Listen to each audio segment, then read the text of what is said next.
సంఘాభివృద్ధి కోసం సంఘంలో ఉన్న వాళ్ళు ఏ పనులు చేస్తారని చెప్పండి. అభివృద్ధి అంటే ఏంటి? 4 ఫ్లోర్లు వేసాం, 5 ఫ్లోర్లు వేయాలి, గోపురం కట్టాలి, గంట పెట్టాలి, సులువును పెట్టాలి, అలంకరించాలి. ఇది కాదు. బాహ్య సంబంధమైన అభివృద్ధి కోసం చెప్పటం లేదు. సంఘ అభివృద్ధి, క్షేమాభివృద్ధి అంటే సంఘము విస్తరించటం, సత్యము విస్తరించటం. విస్తరించాలి అంటే ప్రకటించాలి. ఎలా?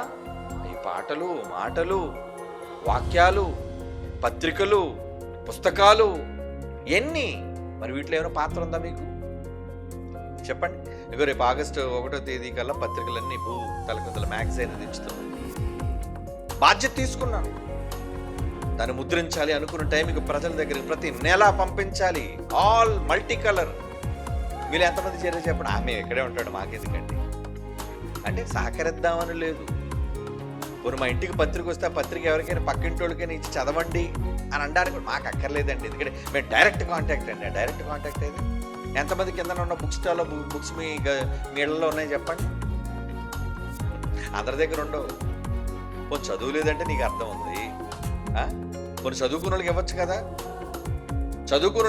కదా. ఇంట్లో ఉన్న వాళ్ళతో చదివించవచ్చు కదా. ఏ విధంగా మీరు సంఘానికి క్షేమాభివృద్ధి కోసం మీరు సహాయపడుతున్నారు చెప్పండి. ఎన్ని కార్యక్రమాలు చేయడానికి ఈరోజు సంఘం ముందుకెళ్తుంది. ముందుకు వెళ్ళాలి అంటే ఏం చేయాలి? నువ్వు సంఘంలో ఉండి, నువ్వు కోమా పరిస్థితిలో ఉండకుండా నువ్వు అలర్ట్గా ఉండి, ఆరోగ్యవంతుడిగా, అన్ని విషయాలు సహకరించే వాడిగా, సహకరించే ఆమెగా నువ్వు ఉండాలి.